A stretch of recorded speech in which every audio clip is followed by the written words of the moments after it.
salamat po sa pag-participate. Salamat po at nakikita niyo po itong ginagawa natin. At bago po ang lahat, Kaping, magandang hapon, Mayor, magandang hapon po. At ito po, nakikita niyo po ang mga tulong o yung mga gamit na binibigay po natin sa pangangailangan po ng Barangay Bagong Ilog. Nang sa ganon, yung mga kailangan po natin gawin po dito, meeting man po o kung saan po natin kailangan ng mga chairs, magagamit po natin. Nang sa ganon po, yung wala pong humahad lang sa mga events o meeting po na kailangan po natin gawin. Mapasaka anong bagay po, sa lahat ng tulong, susubukan po natin yan hanggat sa amin makakaya yung pamahalaan with the leadership of our Mayor Vico. Kaya muli po, maraming salamat, magandang hapon po sa ating lahat. Maraming salamat po City Councilor Paul Santiago. At babatiin na rin po natin Barangay Bagong Ilog City Councilor Volta de los Santos. Magandang hapon po sa inyo lahat at sa mga nagagandahan at nagwagwapuhang. Nagtataka ko ba't may maganda? Siyempre, puro gwapo pala mga gawad. Kanina narinig ko isang doon, si Imam sabi, parang pumuti si Councilor Volta nung paglapit sabi, hindi pala.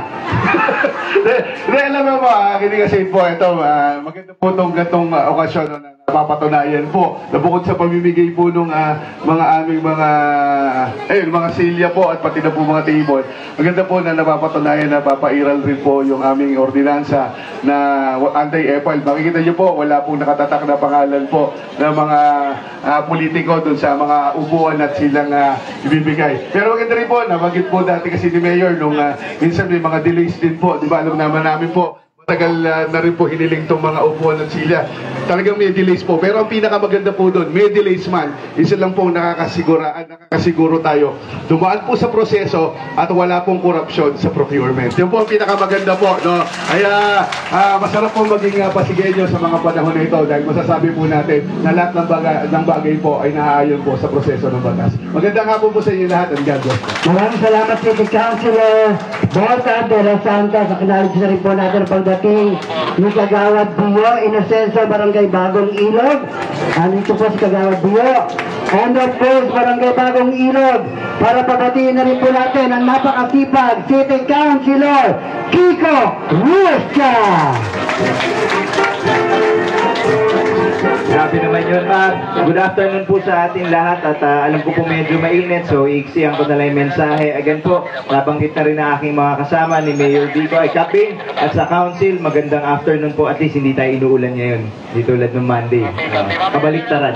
Kaya po, ito naman po patunay po ng pagtutulungan ng ating executive branch sa pamumuno ni Mayor Vico at ng legislative branch sa pamumuno ni Vice Dodot para makababa po ng mga assistance sa ating mga HOAs. No? Itong mga upuan, itong tables, chairs, yung mga tents, yung mga ganyan po, isang paraan lang po para mapakita namin yung support sa mga inisyatibo nyo sa inyong komunidad.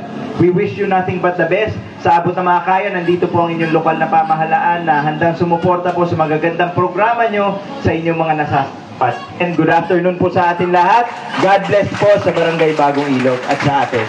Thank you po, City Councilor Kiko Ruesca, nang ni-request ng mga mamamayan ng Barangay Bagong Ilog.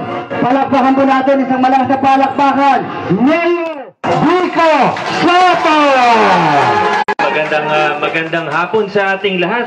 Napakaswerte naman natin sa Bagong Ilog dahil ang host natin ngayon si Tony G. Talaga, ibang klase talaga. Kaping, magandang hapon po sa mga kagawad po natin, sa mga staff ng barangay. Magandang hapon po sa inyo. Nice to see you po ulit. At syempre sa lahat ng samahan na represented ngayong araw na ito. 15 daw po kayo sa Kaping 15 na samahan ng represented ngayon. Masaya po kaming makita kayo ngayong hapon. Alam ko medyo mainit, gaya nga ng sabi ni Konsi Kiko, kaya hindi ko na rin gano'ng habaan ang aking mensahe. Sa totoo, naghanda po ako ng mensahe ng pang 3 oras. Kaso, dahil medyo mainit, ay gagawin ko na lang pong 5 minutes yung aking pagbati sa inyo. At alam niyo naman po kung bakit tayo nandito, pero hindi ko na po banggitin yun. Kwento na naman ni Consi Volta. Gusto po natin gawin. Pero ako po ay gusto ko lang po din magpasalamat sa inyo. Maraming salamat sa inyong patuloy na suporta sa inyong lokal na pamahalaan at nakakatuwa po dahil maganda ang ugnayan ng inyong lokal na pamahalaan sa ating pamahalaang barangay sa pamumuno ni Kap Bing. Kaya asahan din po ninyo na yung mga, hindi lang yung mga request, pero kundi lahat ng mga kailangan na serbisyo, pati po yung mga kalsada, may mga iba, nasimulan na po tayo, yung iba may nagawa na rin, at yung iba, mga nakapending po o malapit na rin po magsimula. Sa totoo, sa 30 barangays po natin sa Pasig, pag tiningnan po natin yung mga requests, hindi lang sa Silyaw, pero pati sa mga drainage, basta maayos po yung sa lupa, by middle of next year, nasa 95% ng request ay tapos na po natin. Kaya, papasalamat po ako sa lahat dahil hindi ko naman po ito magagawa ng mag-isa. Siyempre, nandyan po ang ating sanggunian panlungsod. Lahat po ng kailangan natin, siyempre, dumadaan po yan sa kanila.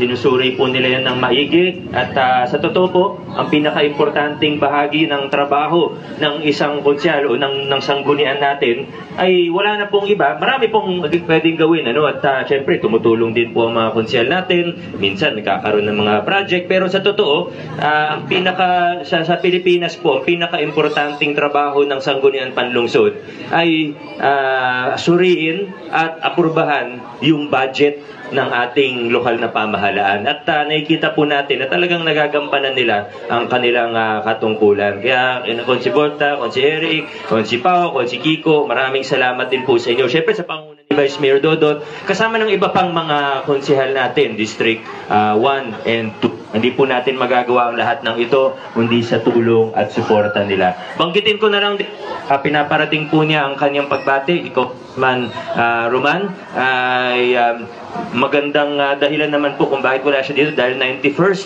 birthday ng kanyang tatay na si dating Senador Bert Romulo. Talagang blessing sa pag umabot ng 1991, 92, talagang blessing yan, pasentenaryan na. At nakakatuwa dahil talagang malakas pa si Daddy Bert, pati yung memorya niya, nakakabilib po talaga. Sana pag 91 tayo, ganun din yung memorya natin at lahat, At ayan po. So, pinaparating po ni Kong Roman ng kanyang pagbati po sa inyo. Muli po, hindi ko na masyadong hahabaan, may mga gusto sana ako ikwento sa inyo, pero sigurado naman po, mababalitaan nyo rin yun. Kung ano yung mga gusto natin kwento, yung mga programa, proyekto, basta saan po ninyo na hindi lang po sa magagawa, kung ano yung mga request, ano yung mga kailangan, pero ginagawa po natin ang ating trabaho at lahat ng serbisyo ng ating lungsod ay binibigay po natin ng pantay-pantay, walang palakasan. Ibig sabihin, hindi kailangan malakas sa mayor. Basta kung ano yung serbisyo, gusto natin hanggat maaari para sa lahat. Kung hindi kaya para sa lahat, targeted po na hindi palakasan, kundi, halimbawa, financial assistance, may parameters po tayo, pagpasok sa parameters, ganyan, pag food packs, pagpasok sa criteria, hindi po yung kumikakilala o ganyan, ginagawa po natin pantay-pantay po at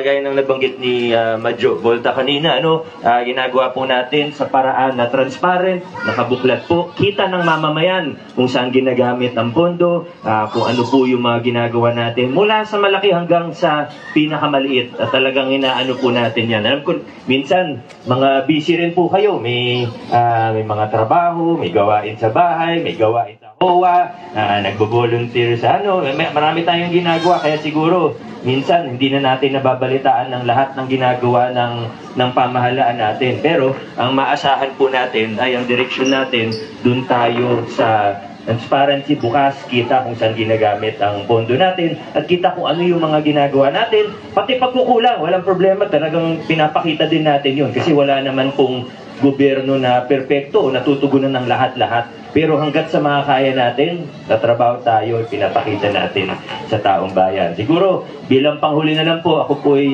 makikiusap sa lahat ng mga kasama po natin na magkatulungan tayo at mag-ingat po tayo dahil sa panahon ngayon, marami pong nagkakalat ng mga faking balita. Katunayan, sabihin ko na po ng diretsyo, may mga kasama po tayo na o mga kapitbahay tayo sa Pasig na talagang dahil sa politik, pero pag gumagastos na po para sa troll farm, yan, gumagastos para sa mga troll sa Facebook, yan, totoo yan, kahit tingnan nyo po yung mga live nila, pag kindik mo yung mga profile, kita nyo naman po na troll. Hindi 100,000 lang. May 10,000 likes ka sa Facebook. Ewan ko na yung kung magkano yun ngayon, hindi ko na alam. Kasi sa totoo, tumigil na sila sa kalapit sa akin kasi para sa akin, hindi po tama yun. Para sa akin, labag yun sa prinsipyo natin. Kaya hayaan nyo sila kung anong gusto nilang gawin. Basta ang importante ay doon tayo sa panig ng katotohanan. Hindi po para sa tao, hindi po para sa akin. Kundi kung saan lang po yung katotohanan, sana doon lang po tayo. At inihikayat ko po ang lahat na maging mapanuri. Okay lang naman po, alam nyo, na po, ng kasinungalingan ng hindi totoo. Yun lang po yung hihingin kong tulong sa inyo na pag may nakita po tayo na alam nating hindi totoo, ay baka pwede i-correct natin ng konti or pag may nakita tayo na hindi tayo sigurado, i-check muna natin kung totoo yun. Pati po hindi lang nga po tungkol sa pag-gobyerno. Minsan may nagte-text sa akin, Mayor, congratulations. Congratulations saan? Di ba kinasal ka na last week? Sabi ko, walang ganun. Saan nangyari yun? Yun naman, fake news na siguro hindi naman nakakasakit yun. Mali pa rin yun, kasi hindi totoo, kinakalat nila mali pa rin yun. Pero yun siguro, hindi masyadong nakakasakit o walang nasapit bahay po ninyo para maipagawa na po ng lokal na pamahalaan, hindi man ngayon, kundi baka next year na po yung mga iba. Kasi babudgetan pa natin, sana maayos na po yung mga lupa, lalo na yung mga road lot lang naman at mga open space. Kailangan kasi naka-turnover sa ating lokal na pamahalaan para mapagawa po ito. Konti kahilingan lamang po sa ating City Councilors, Kapitan Bing Abis and Mayor Vico Soto. Picture lang daw po, kasama daw po ang buong mamamayan ng Barangay Bagong Ilog, ang iba't ibang samahan dito sa Barangay Bagong Ilog. Thank you, Consi Volta. I miss you so much. Consi Eric Gonzalez. Yes, Consi Igorista. And of course, Consi Paul Santiago at Kapitan Bing Abis. Invite na rin natin ang Barangay Council ng Bagong Ilog. Ayan, picture. Narito na rin po ang ating ang may bahay ng ating Congressman Roman Romulo, Ma'am Shalani Romulo.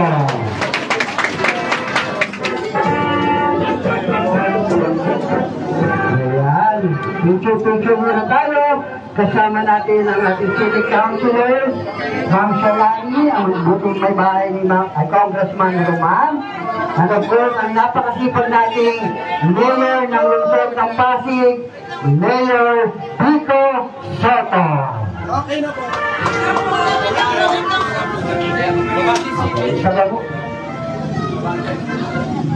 Sababu ko daw picture, sabi ko picture natin. At eto na para mabatiin natin. Barangay Bagong Ilog, sa lahat ng mga samahan dito sa Barangay Bagong Ilog, ang may bahay ng ating Congressman Roman Romulo, Ma'am Shalani Romulo.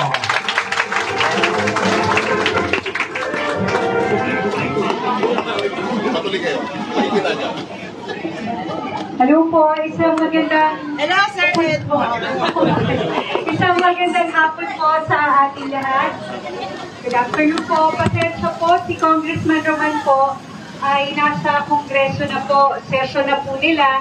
Kaya ako po muna yung kanyang representative. Sa ating po mga kasama, Konsehal Kiko, Konsehal Pao, Konsehal Eric, sa ating pong mga barangay kagawad, Konsehal Volta, ang tangkad ho At syempre po sa ating kapitan, kay Kapitan Bing, sa ating pong Mayor Vico Soto, at sa lahat po sa inyo, sana po lahat ng iti-turnover, sana magamit po ninyo sa mga masasaya at importanteng okasyon sa inyo pong mga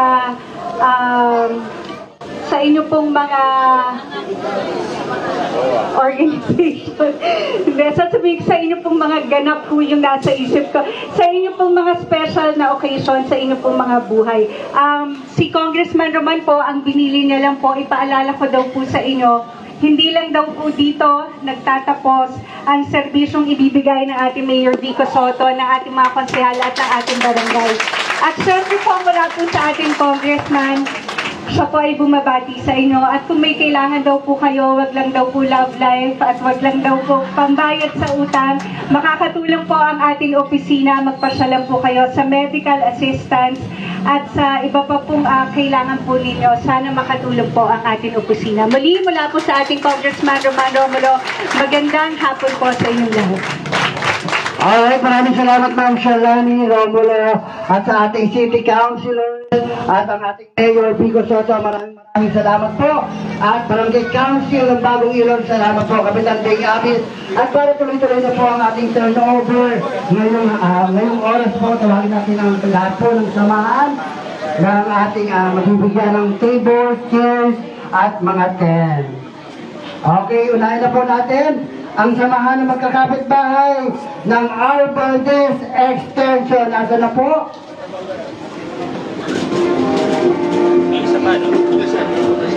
Okay, R. Valdez Extension. Kasama po natin ang ating City Councilor, ang buting medal ng ating Congressman Roman Romulo.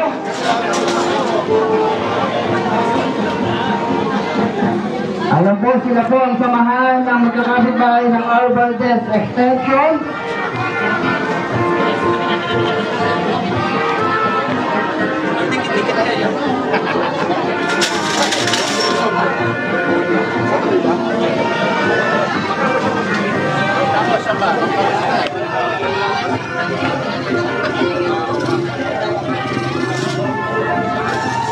Ito po ang Land Urban Poor ni Hilltop.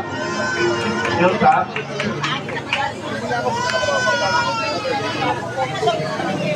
Ito muna kami ng bumbang.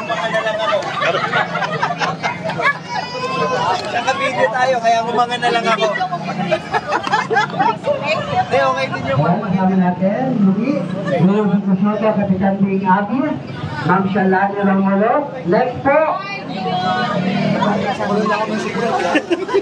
Pasig Diwas Angeles Club. Mag-ready na po tayo, Pasig Diwas. Dito na po tayo sa harapan.